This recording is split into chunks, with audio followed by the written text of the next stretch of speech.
I think at the library, there's kind of a plaque thing. They were talking to Daphne about it. They're finagling something.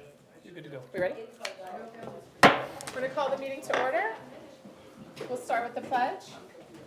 I pledge allegiance to the flag of the United States of America and to the republic for which it stands, one nation, under God, indivisible, with liberty and justice for all. Good evening, everyone. We will get started as usual by reviewing and signing payroll and accounts payable. For the period ending 2/17/24, we had payroll in the amount of $32,955.51. We had accounts payable in the amount of $66,252.87. We did have an ACH payment to Swayze of $232,200.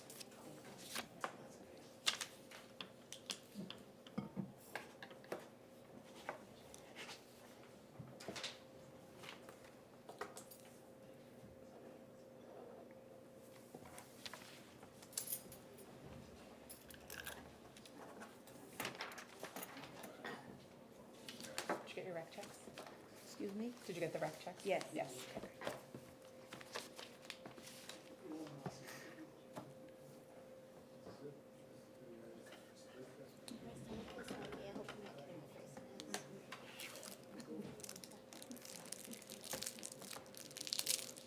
Thank you. Thank you. Have a nice night. Thank you. Thank you. I'll take a motion to approve the consent agenda. Move. All in favor? Aye. Aye. And I'm an aye. This week's consent agenda includes public minutes from 2/13, the rec manifest, treasurer's report, and building permits. And included in the public minutes was a copy of Mr. Chamberlain's speech that he read. We will now open it up to public comment. Just to remind the crowd here, if you have public comment on the one of the two presentations that are happening tonight, you can hold those. The public hearing on SB2, or we'll allow questions after Steve Dawson's presentation. So if anyone has other public comment they would like to make, not on those topics, please feel free to make your way up to the microphone. And remember to state your name and address. Anyone interested?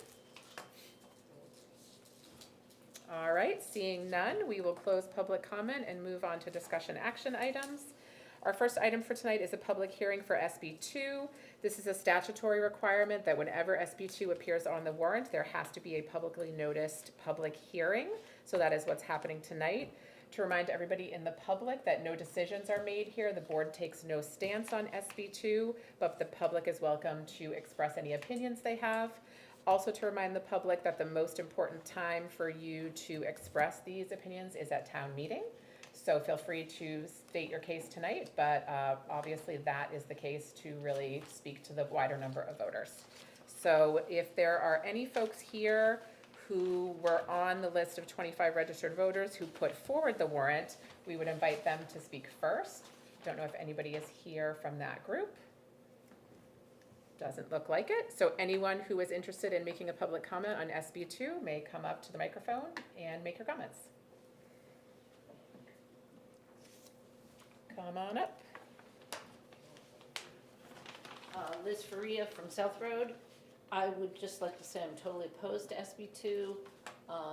Some reasons for SB2 is that you can go to the deliberative session a month before and talk about it and become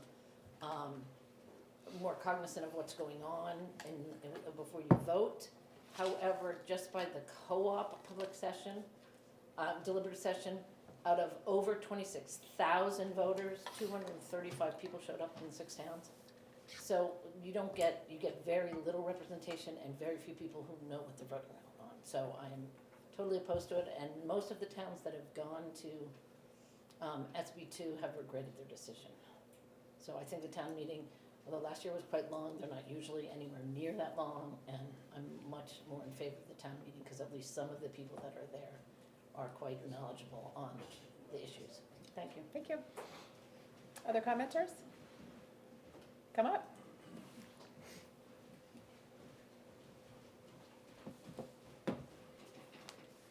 Lois DeYoung, Poly Falls Road. Well, the big objection that I have to it, it is changes what is our right as a town and being a free, open discussion town meeting. With SB two, there is no town meeting. There's no chance for us to all get together, be a town, and be what we do best. New Hampshireites, Brentwood people. We love our town, and it's the time when we get together. I moved here 50 years ago. I came from North Jersey, New Jersey. I had been voting with a voting machine 50 years ago. That's how different. And to me, it was the most amazing thing to be able to sit down in a building and talk about with your neighbors what you're paying, what your tax money's gonna go for, what you're gonna do with the town, how you're gonna do it. I mean, we had difference of opinion, lots of them, but that's the American way. And it is the real fundamental democracy in action when you have a town meeting. Without that, you go to the polls and you have, most of all, you have very uneducated voters. Because no one goes to budget meetings. I mean, I was on for how many years, and we never saw anybody in the audience. I mean, they don't know where their money is going. And then all they're doing, they go in the ballot box and they vote on with SB two, that's all they do. They go in, they vote, and they don't really know what they're voting for. They don't even know the people. It just is not the Brentwood, New Hampshire, freedom of the democracy at action, and I'm very much opposed to it. Other commenters?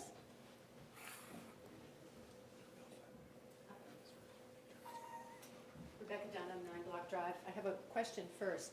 When we're at town meeting and this comes up, it's the first warrant, correct, Correct. on the list? Will there be handouts or information? Is there a formal presentation? What is the format going to be that morning? I don't believe there's a formal presentation because this public hearing is part of that. We also had an information session at the library that had a lot of information. I think anyone in the public who wants to get up and speak about it will do so, kind of like tonight. We certainly could provide, there's some like good one-page handouts from like neutral parties that explain, what it is versus what town meeting is. We could make those available if that's helpful.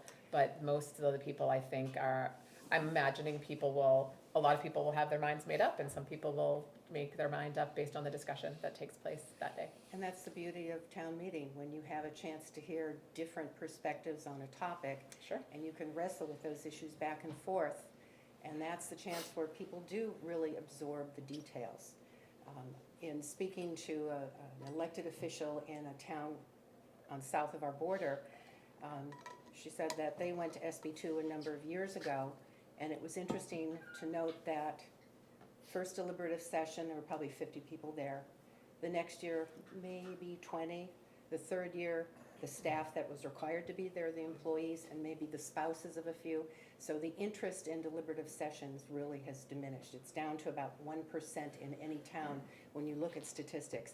And I was surprised that the League of Women Voters did not have more statistics. This has been around for 30 years, more than 30 years, and yet they couldn't quote us statistics on how towns that have gone to SB2, whether they think it's productive or unproductive. There is a fact, and there is a local historian who has done a lot of research on this for all the towns in our SAU, that SB2 doesn't lower your taxes. There's no way that your taxes are going to be lower. Most towns vote for the higher cost at SB2, so your taxes don't decrease because of SB2, if that's a concern by people.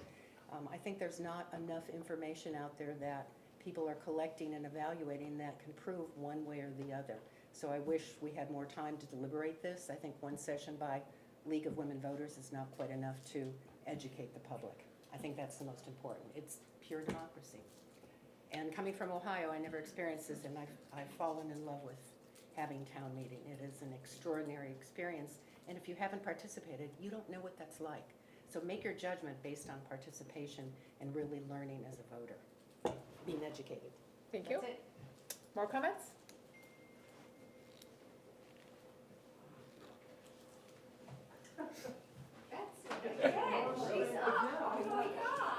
Nancy Obenson, Scrabble Road. I don't really know a lot about SB2, but what I do know is town meeting, I feel like if you're not one of the people in the know and you know all the little rules and all the little things, then it's kind of like cheating. Someone having to make some, I don't even know what it's called, so that you can't bring something back up. I know last year things were really confusing. Half the time at town meeting, I wasn't even sure what I was voting for, because there were so many things going on. Again, last town meeting, how many secret ballots did we have? So, you know, you can't say that all those are valid reasons because we've shown that they aren't. When you have an exception, then it's an exception. Personally, I like to know about it ahead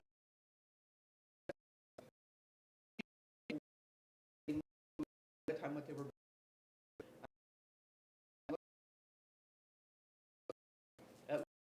Probably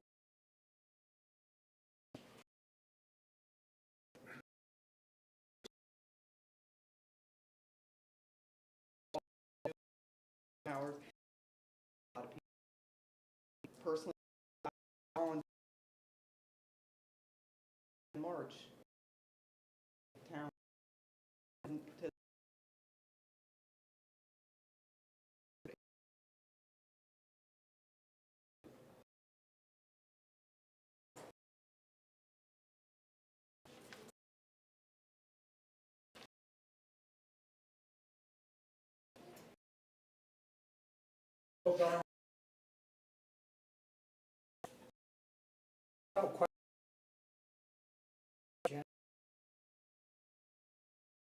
We have a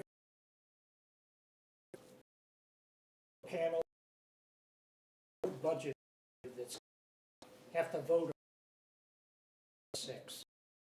Not having as a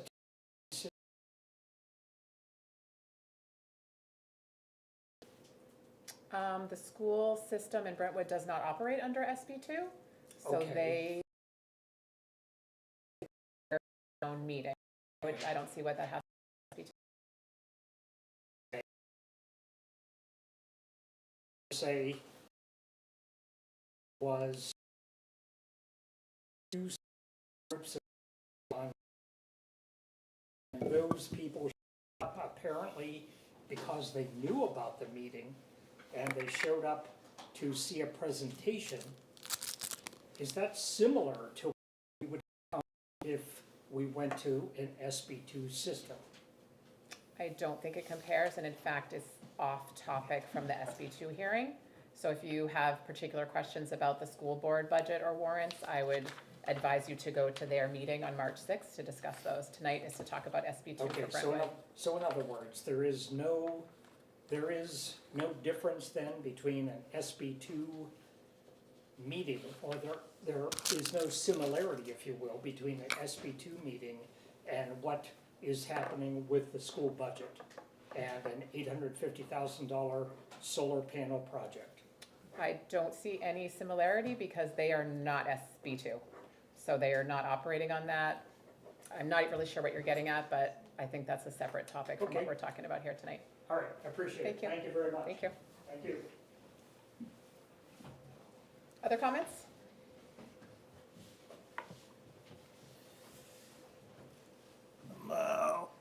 Ward Burn, Railroad East Brentwood, and I'm opposed to SB2 for many reasons.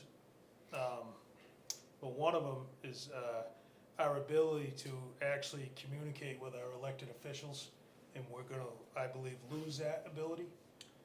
And I say that because the way, just even this meeting is set up, you guys take public comment now. Any topic is discussed, so therefore, we can't really weigh in on any decisions you folks make. And as a resident and a taxpayer, we lose our ability to to have a say what goes on in our town. And without really getting into it, I feel like my biggest concern is that our taxes will continue to go up and up and up. And whether SB2 solves that problem or not, I don't know. I know last year's meeting was very painful. It was probably the worst town meeting I've ever been to. It was long and it was painful, and things didn't go well for Dick, and it was just not, it wasn't a great example of a town meeting. it hasn't always been that way. And my concern is that residents lose we lose our ability to have say on what we spend our money on. And our elected officials have zero contact other than special interest groups in town. And they spend and spend and spend. You know, our taxes, I'm pretty sure everybody in this room's tax bill went up over $1,000 last year, or real close to it, if not more. I know mine went up more. And at that rate, I just don't see, we have a police station coming, we've got like solar panels coming. It's like, things are not good. We're on the fringe of a World War III. We're being invaded by illegals. This country's in shambles right now, and I'm concerned about what people are gonna be able to afford, and myself included. And if we lose that ability, and there's no fiducial responsibility from the Board of Selectmen to our residents, what are we gonna do as residents? We're just gonna sit back, pay your bill and be quiet? Is that where we're headed? And I don't have the answer, but it worries me. It worries me that we lose this small town community that we once were to this just put a check in the thing and vote the way you want.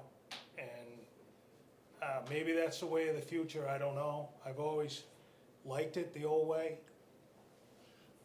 Whether that's, I don't know. I'm resistant to change because there's been so much change. And I don't think all the change in this community's been good.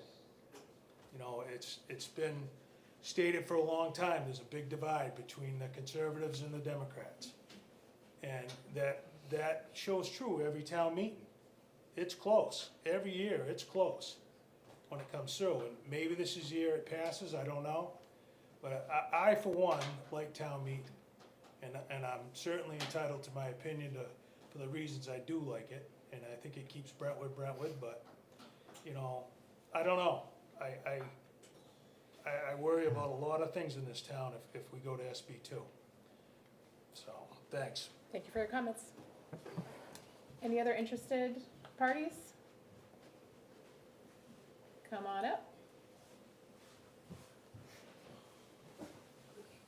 Thank you, Chair. Thank you for committee for listening.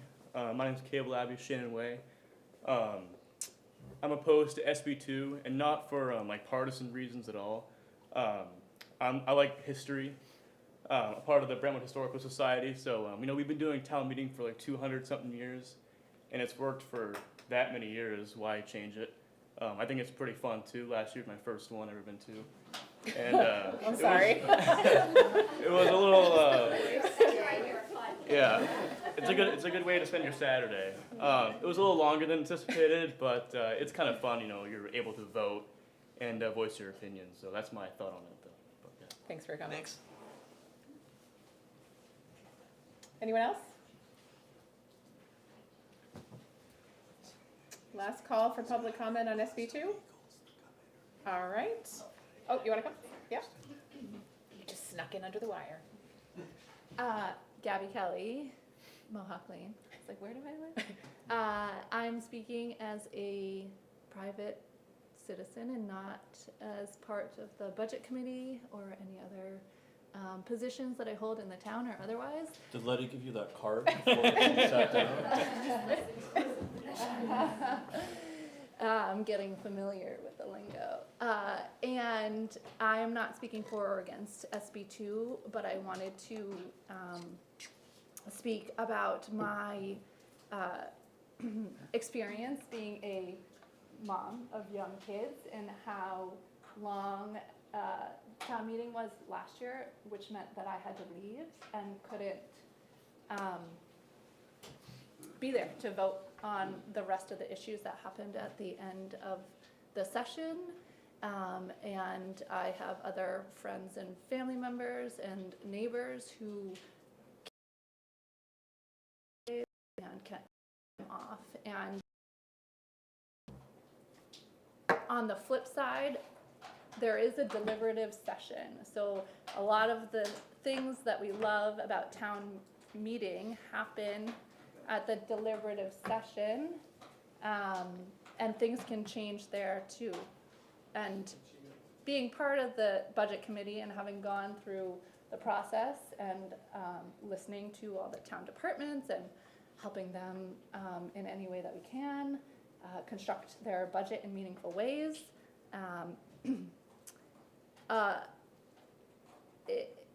All of that can fall apart via SB2 because of the default budget versus what's been voted on for the operating budget to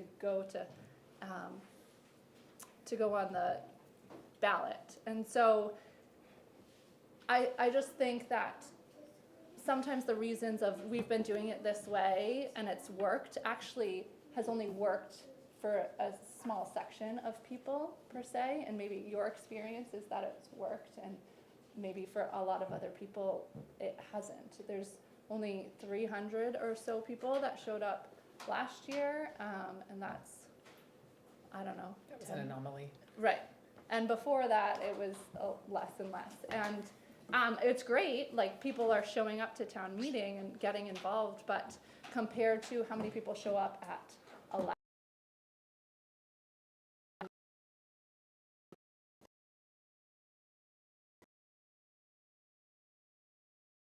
some of way.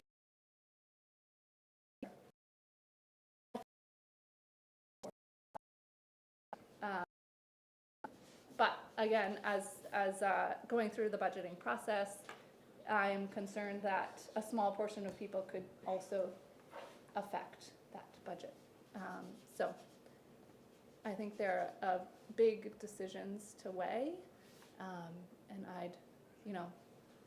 I'd welcome anybody else's. I love listening to people's opinions, but I hope that others would talk to people who maybe town meeting doesn't work for them and the reasons why before they cast their vote on SB2. Other commenters? You can come on back up if you'd like, sure. After me. Excuse me. Sorry, you already had a shot. Now it's my turn. Bill Faria from South Road. I think people are missing the point. We have SB2 example to look at, and that the SAU 16 is SB2. And I don't know how many people came to the deliberative session from Brentwood. We had a large contingency this year. I think we had 80, something like that. Maybe not quite 80.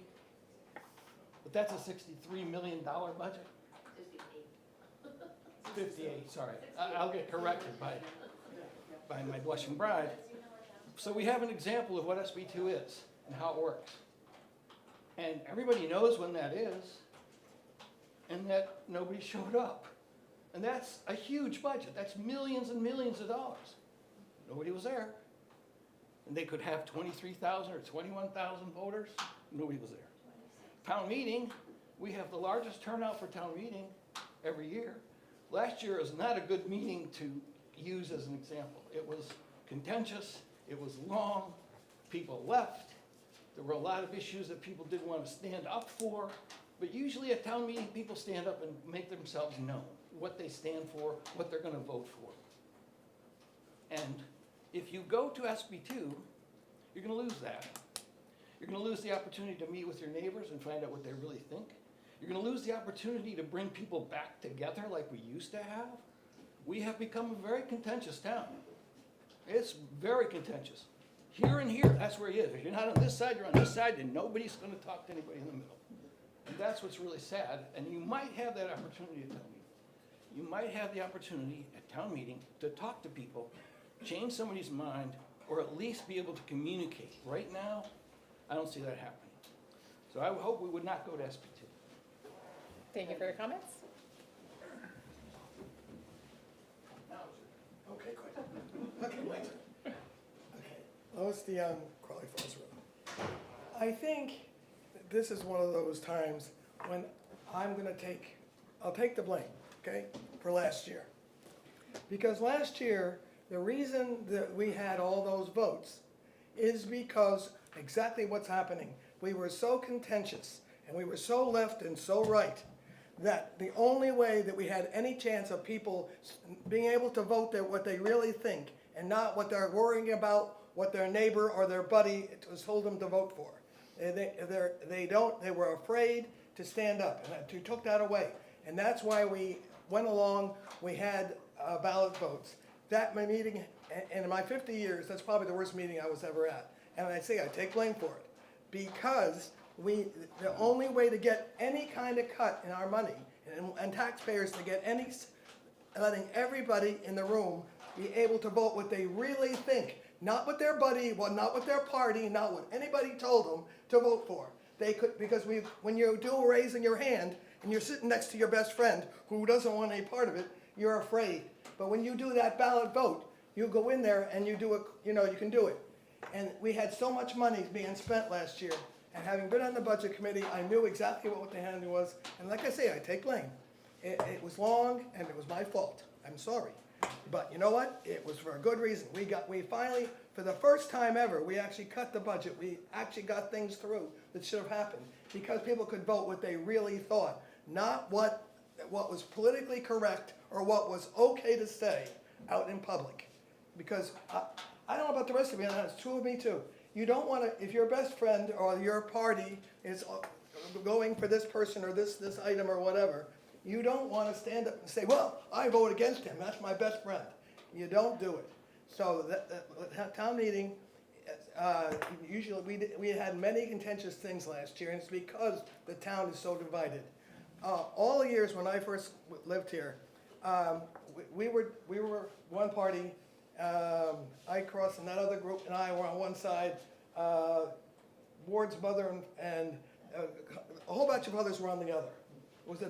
But we never even talked about it because we didn't have to. The goal was the good of the town. And unfortunately, that is not what's happened in recent times. The people, they're all about themselves and about what they want. Well, it has to be a work together, and this town's got to go back together.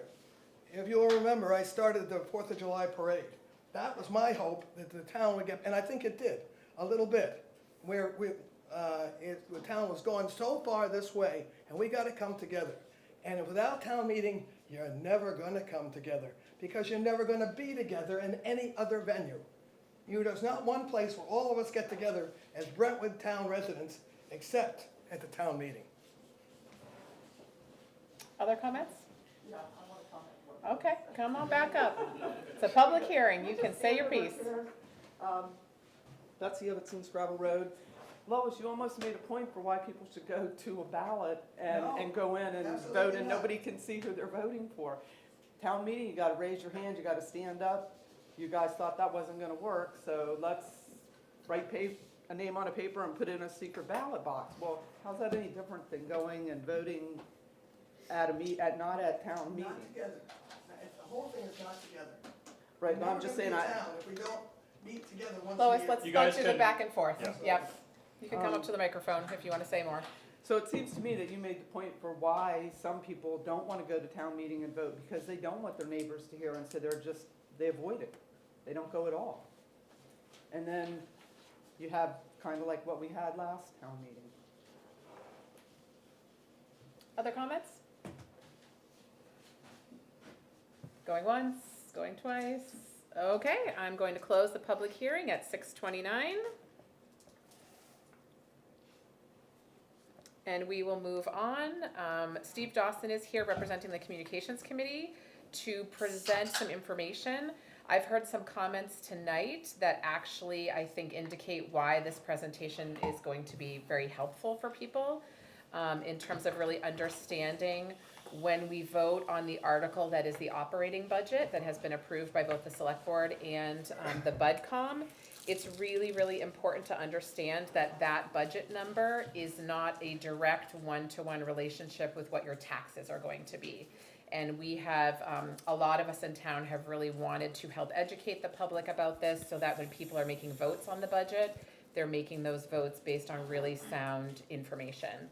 And so Steve is going to give us a presentation on why the tax impact is not the same as the tax rate. Those are terms you probably have heard, and you will know more about them when he is done.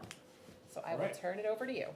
Well, that was a hard act to follow. I don't know if I'm gonna be able to But you don't have to, generate it's as much just you, excitement. Steve. Yeah, I know. It's up to me. So, good evening, I'm Steve Dawson, One Lad Brentwood, and I am happy to appreciate the time you're giving us today. I want to see if this works. Okay. Did it work? Right. So I'm representing the Communications Committee of your board, and I'm the vice chair. The chair is Stephanie Lewandon, and also Becky is here, and also Caleb, and Letty is here from the committee. These are the ones who brought you this fancy communications and your great website, and they did an amazing amount of work. So the committee appreciates the time that you provided us. The purpose of the presentation is to try to place the numbers that we're going to be looking at town meeting in some perspective, some context, and do that by not only looking at these numbers for just this year, but also looking back over the last several years to see what some of the trends are. As a personal introduction, my wife Peg and I lived in Brentwood for 44 years. Our two sons, Aaron and Isaac, went through Swayze and Exeter High School. I am retired, but before I retired, I was president and board chair of a number of national organizations, so I have a great deal of sympathy for anyone who's dealing with a multi-million-dollar budget, how complicated it is. And so I've wrestled with a number of budgets about the same size or larger. So at the town meetings that I've been to in the last couple of years, both the budget committees and the town meetings, the select board, three things have struck me at every single meeting. The first is that we focus only on this year and last. Those are the only numbers we look at. And we don't put it in perspective of what some multi-year trends have been. What's been the trends of the last couple of years? The other is that we look only at expenses. That's the only numbers we look at. How much has gone up or down from this proposed this year to what happened last year. But like any budget, expenses are only half of the formula. And so if you're at your kitchen table with your family and you're thinking about, what's our budget for the year as a family, you don't always just say, this is what we have to spend on. We also say how much money we got, what's been the trends over the last couple of years, what might it be like in the following years. So that's how we make a budget. And yet at our town meetings and here, we only are looking at what the expenses are. And the third is, as Jen said, and this is something that I didn't understand for many years, is that we use the term tax impact, which is how much a particular budget item or the budget overall is going to cost, but that's expenses only. And I used to think, well, if it's going to go up, then that's what my taxes are going to be. But sure enough, whoopsie, too far. The tax impact is not the same as our tax rate. And the tax rate, we'll talk more about, includes both expenses and revenue. So let's look at a couple things. One is I vetted all these numbers with Karen and with Jack of the Budget Committee. So all the numbers you see have been looked over by them, and all the numbers you're going to see come from either your tax bills or the town reports. And finally, nothing we're presenting here tonight as a committee is intended to say that our property taxes are too low. Okay? Never going to say that. They've always been high.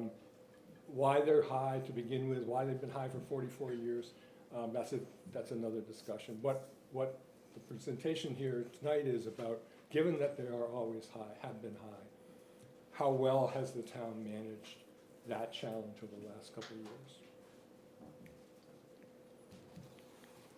so let's look at last year, and as the gentleman said, our taxes did go up last year, about 6%. And the number at the top, $23.53 in 2023, that is how the town levies its against your appraised value of your homes. So for every $1,000 of the appraised value, not what you have been told the real value is, but what the town appraised back in 2020, last time we had a general appraisal, that is a number that for every $1,000 of your value. So you take your property value, divide it by 1,000, multiply it by that number, and that is your tax bill. And you need to look at your November tax bill to make sure it's the right one. So the Budget Committee uses, to make things more understandable, a typical $400,000 home. That's about in the median of, in the middle of what homes are worth in Brentwood, or appraised at rather in Brentwood. And so last 2 years, for that $400,000 home, it is high, $8,800 in 2022 and $9,400 in 23. That's an increase for that typical home of $552. So that's just last year, however. If you look at the last 4 years, you'll see that the rate went down in 21, and again, that number is what drives your tax bill. Went down 4% in 21, went a little bit down, less than 1% in 22, and then went back up at 6.23. However, therefore, if you look between 2023 and 2020, the increase was only 1.47%.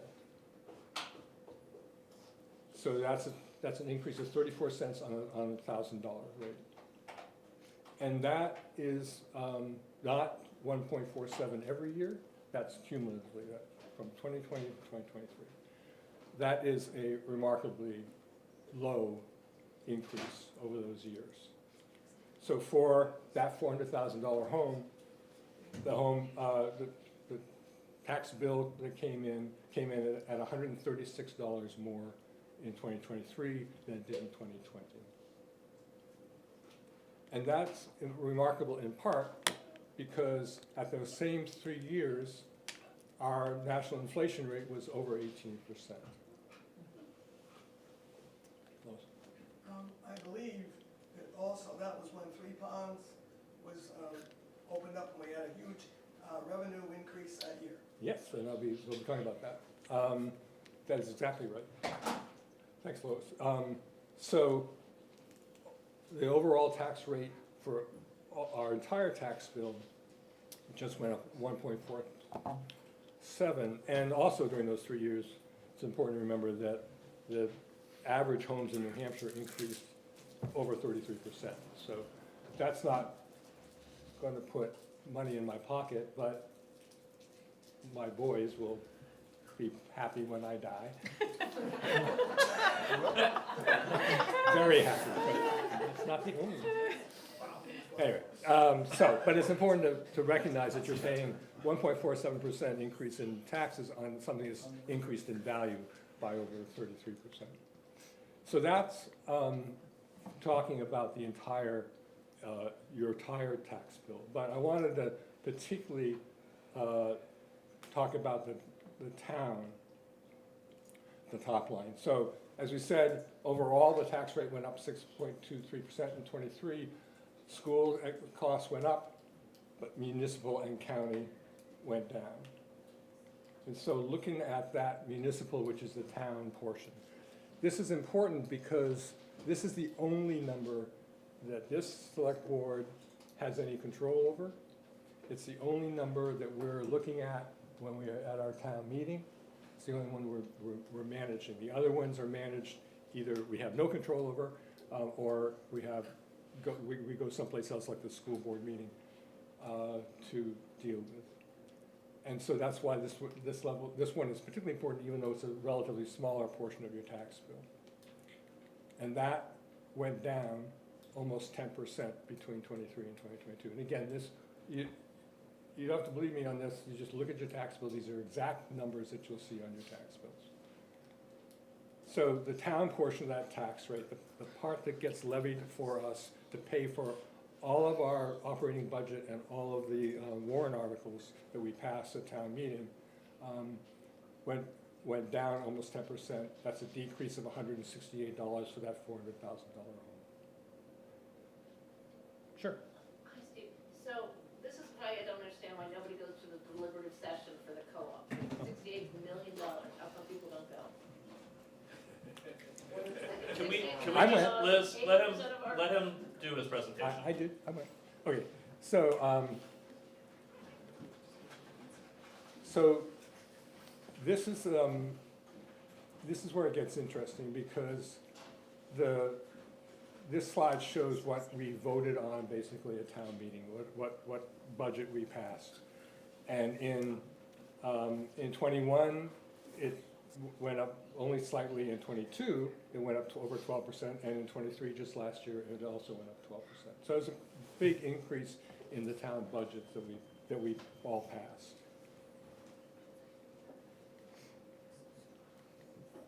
And yet, even though the budget went up last year significantly, the amount for the town, that was the town, sorry.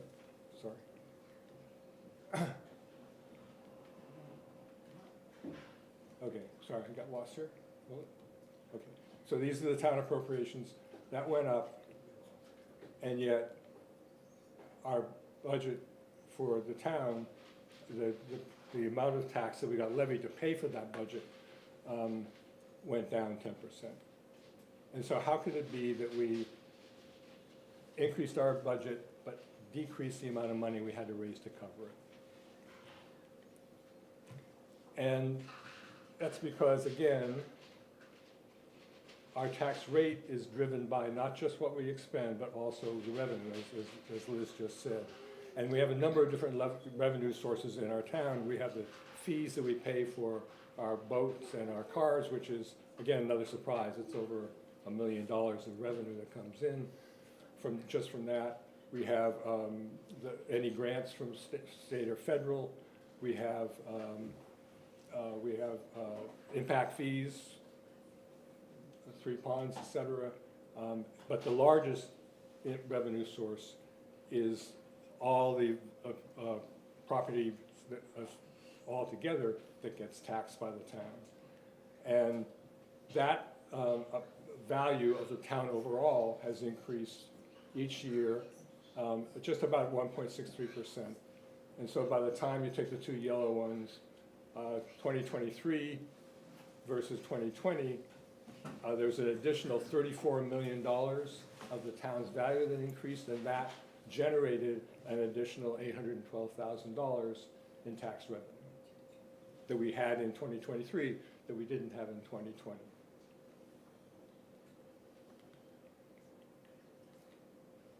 So this is the most complicated slide, so take time with it. But it goes back to the same one as before in terms of the town appropriations, or the budgets that we passed. Those went up about 26% from 2020 to 2023.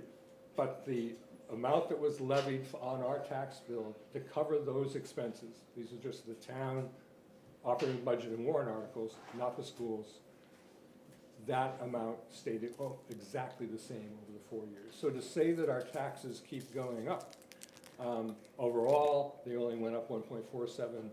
For the part that we manage at the Select Board, Budget Committee, and Town Meeting, over the last 4 years, they've stayed exactly flat. And again, these are numbers that you will find, the ones in the middle, 3.87, $3.87, you'll see right on your tax bill.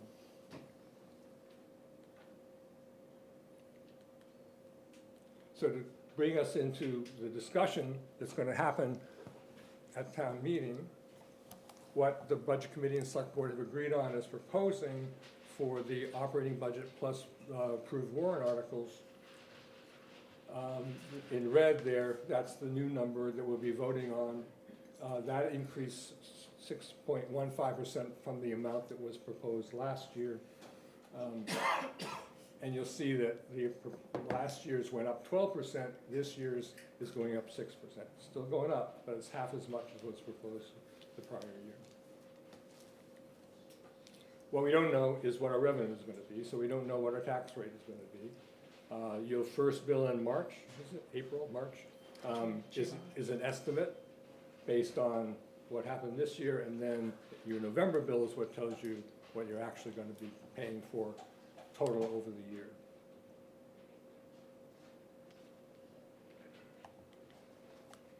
So it is important to remember that in order to pay for that, the value of our overall town is increasing. It's a reasonably good bet that it's going to continue to increase. I know that I can see from my house 4 new homes that were priced at $800,000. So we know, whoops, come back. There we go. So we can bet that there's going to be an increase, a continued of this trend. Therefore, to emphasize what we keep saying, the tax impact figure, while important, and we want to know what that number is, it's not the same as the tax rate. Tax impact is expenses only. Tax rate is expenses and revenue, both, and it's the tax rate that really determines your tax bill. So there's one other thing I want to mention before we go to the summary, and that is the 4th line there, which is again right on your tax bill, stated as state education. That is the statewide education property tax, or SWEPT for short. And it's worth mentioning, even though it's a relatively smaller amount, because last year it went up almost 40% from the year before. So it's something that it's taken me a long time to understand what exactly it is. So I'm going to try in 60 seconds to explain it. The SWEPT tax is a tax that the state levies on all towns in the state, and that's why they get away with calling it a statewide tax. How it's figured is that, as we know, the state, by the Constitution, is obligated to provide an adequate education for all pupils in the state. And it's arbitrary so far, it's about $5,000 per pupil. The first thing they do is they levy a tax on all properties across the state. And they have set the amount that they want to raise for that at $363 million a year. That's the way it's been for several years. That money they use to help begin to fulfill their obligation for that per pupil obligation. After that is raised, then they provide state grants to make up the difference. So the lower the property tax, the statewide tax, the more the state gives to the schools. The higher the statewide property tax, the less they give to the schools, all to meet that obligation. The one time they made an exception to that $363 million levy was in 2022, when they decided to give a $100 million tax break across the board to all the states. So they lowered what they raised from the local SWEPT tax by $100 million. So now they collected $263 million. Essentially gave more money to the schools to make up the difference. But then this year, in '23, it was only a 1-year tax break. So they went right back to what they usually do at $363 million. That's what accounts for the increase in that 4th line, which is important because that meant that accounted for about 1/3 of our tax increase last year. It won't raise again probably, although it's important to remember that it's an arbitrary amount. The legislature fixed it for whatever reason. They lowered it one year, they can raise it again. Okay, so, in quick summary, when we're voting on the annual budget, the committee thinks that we should be thinking about reviewing multi-year trends. Over the past 3 years, our tax rate has increased 1.47%. We need to consider revenue, not just expenses, even though we don't know for sure what those revenues are going to be. We know that the town's growing. We know it's generating significant new resources. We have to remember that the tax impact, while an important figure, does not mean that that's what your tax bill is going to be. There's one more slide, just one more.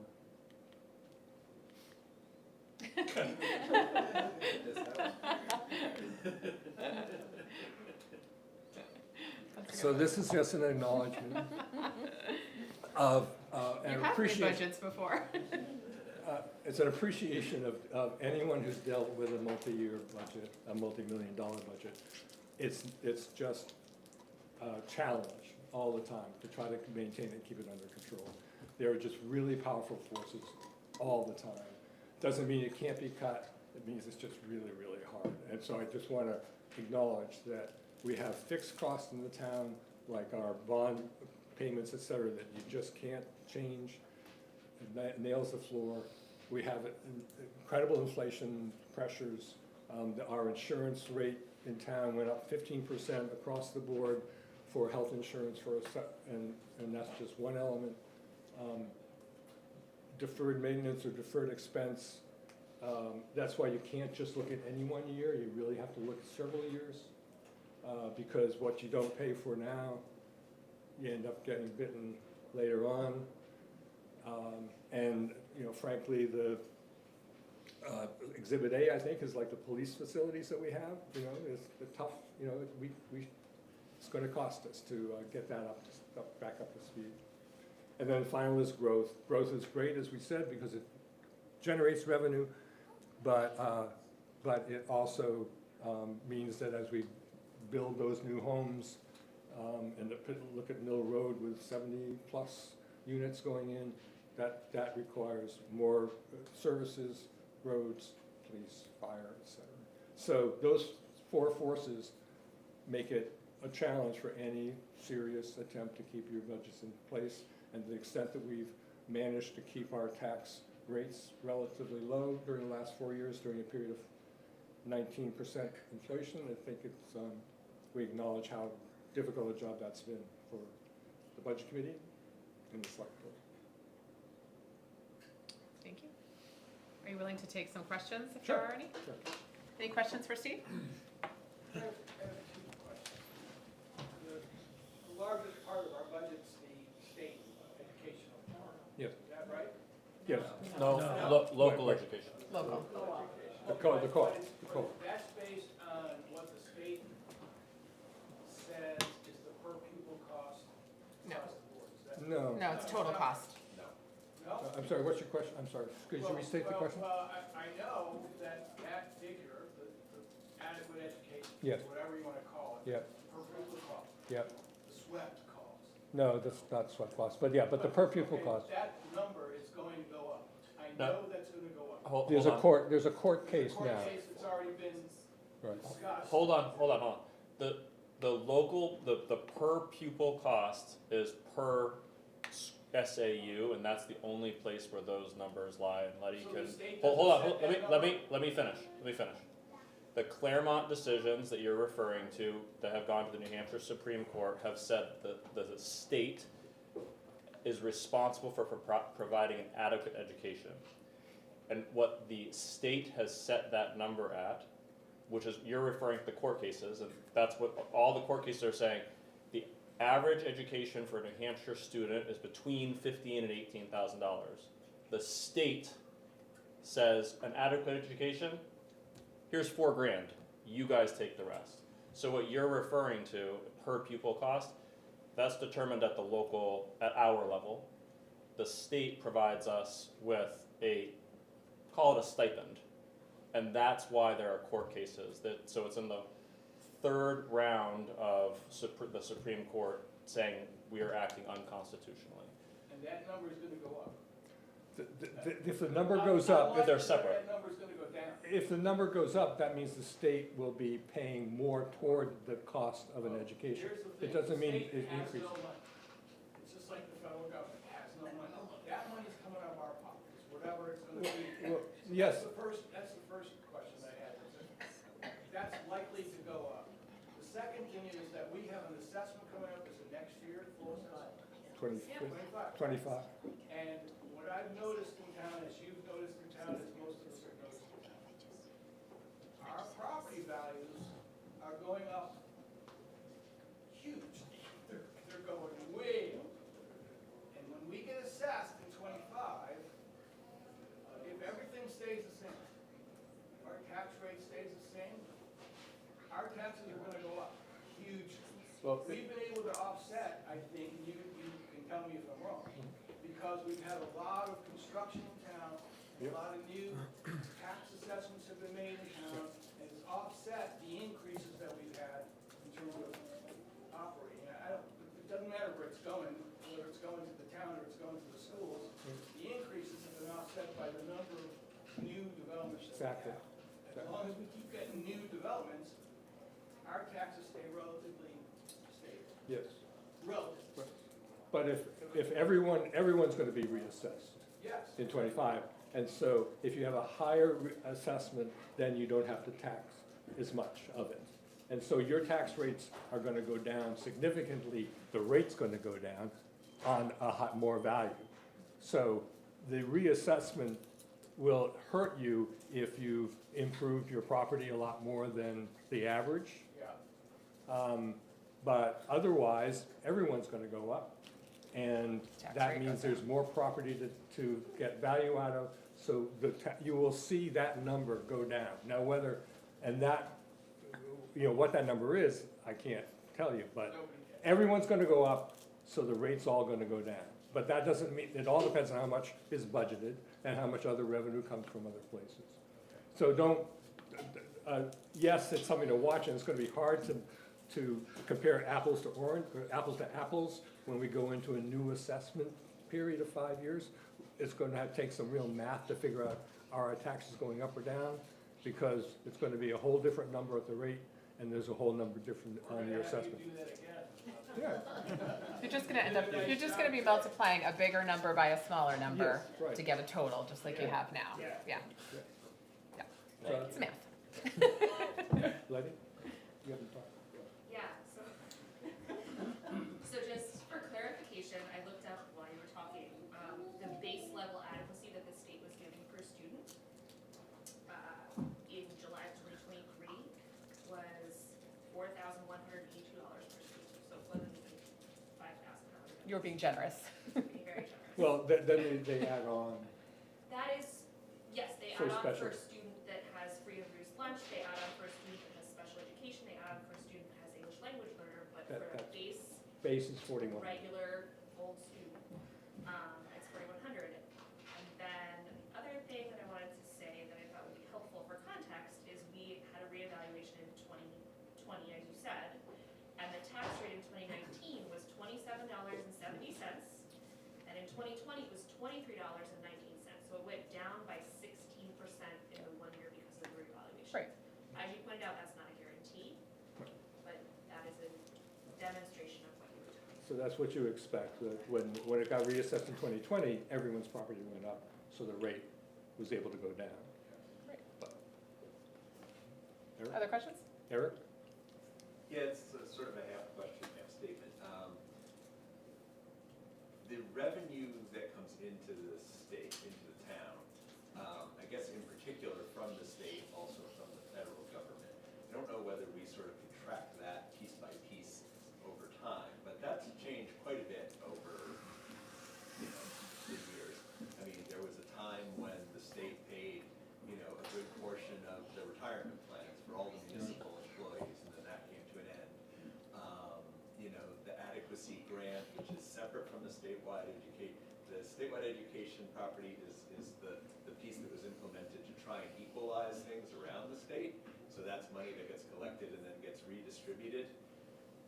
I'll say Brentwood's kind of on the cusp. In general, when those calculations come out, we're not the property poorest towns, we're not the property richest towns, we're kind of in the middle of that. But I guess what I was wondering is, so the question that the state has no money, this, obviously all public money comes from people, but the state has many other types of revenue generation sources other than property tax. So I just kind of wanted to make this sort of statement or question. When we look at things, we look at them from our property tax, because that's all we've got at the town level. When we look at what the state does, the state has also, they just cut the interest and dividends tax to zero, which was paid by some of the highest wealth people in the state. It's a tax cut at the state level. It means less money that the state has, and so we don't know what that's going to mean shared back down to our town.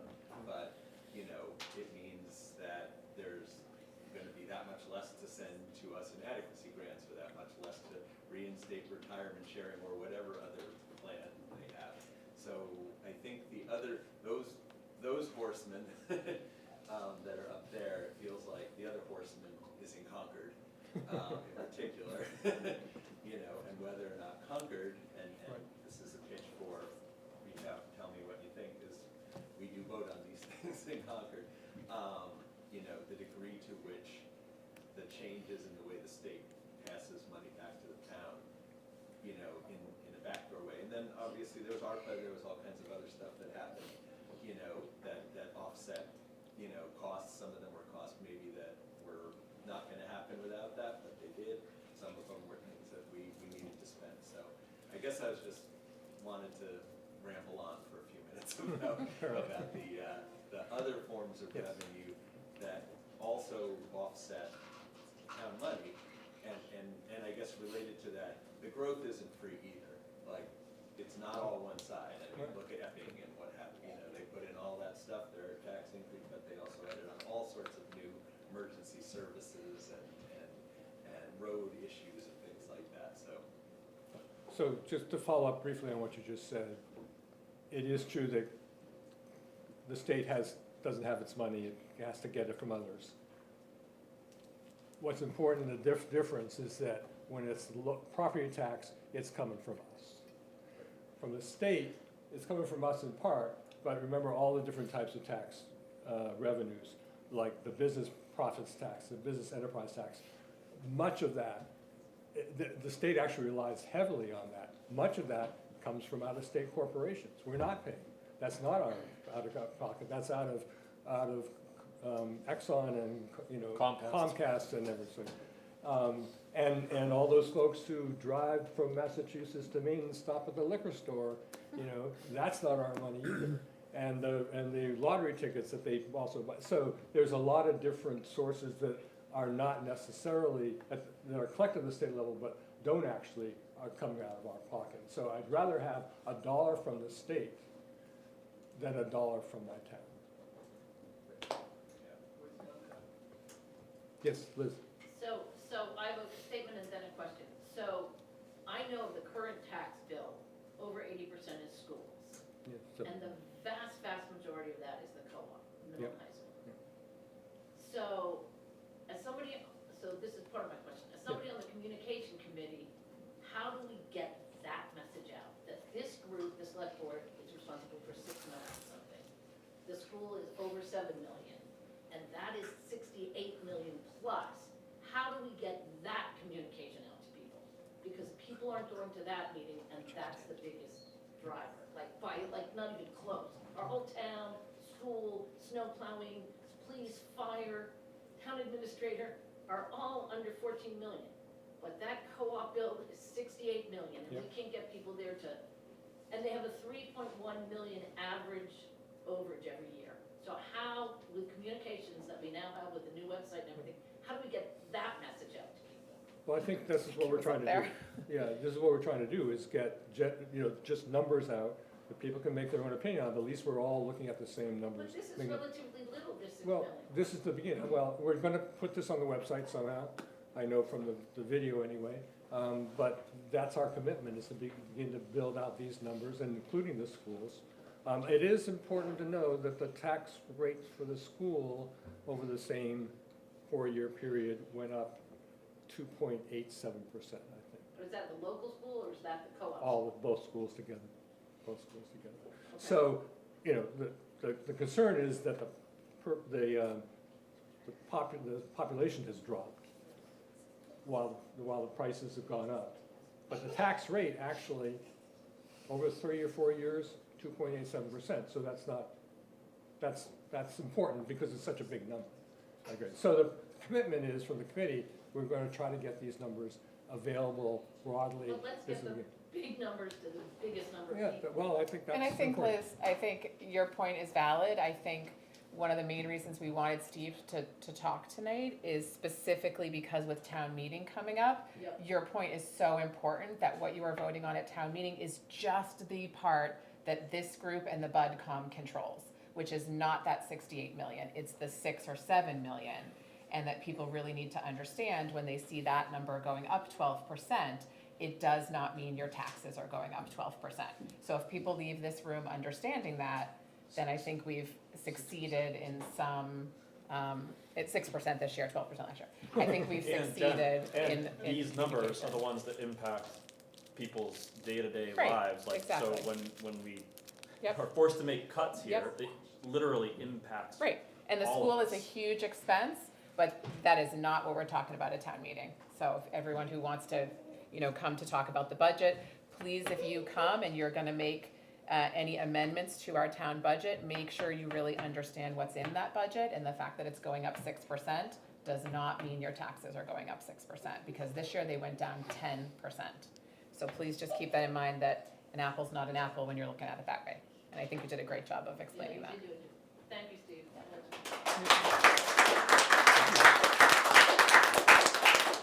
Thank you so much. I'm done. All right.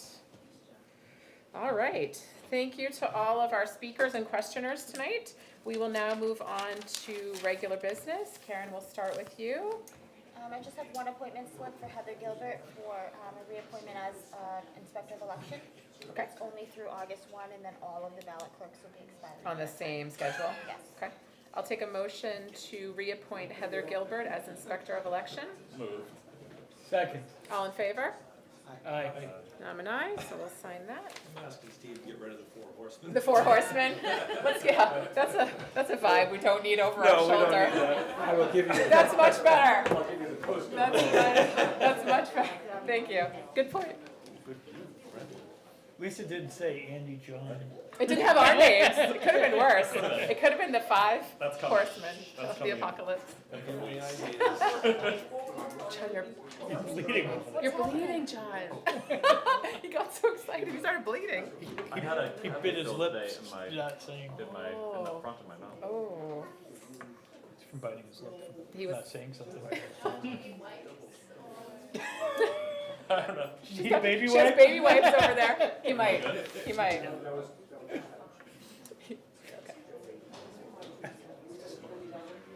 All right. If we can just have quiet in the crowd, please, that would be great. Karen, other regular business that you have for us? Nothing? Okay, we'll move to committee updates or regular board business, and we'll start with Andy. I have another. Okay, John? Tomorrow morning at the rec, 7:30 a.m. for the quarterly business breakfast. We're gonna have a round table. Really hope that as many folks are interested in doing business, who have a business, who potentially will do a business here in Brentwood, come and join us at 7:30 at the rec tomorrow. Great. Russ? Nothing, thanks. Okay.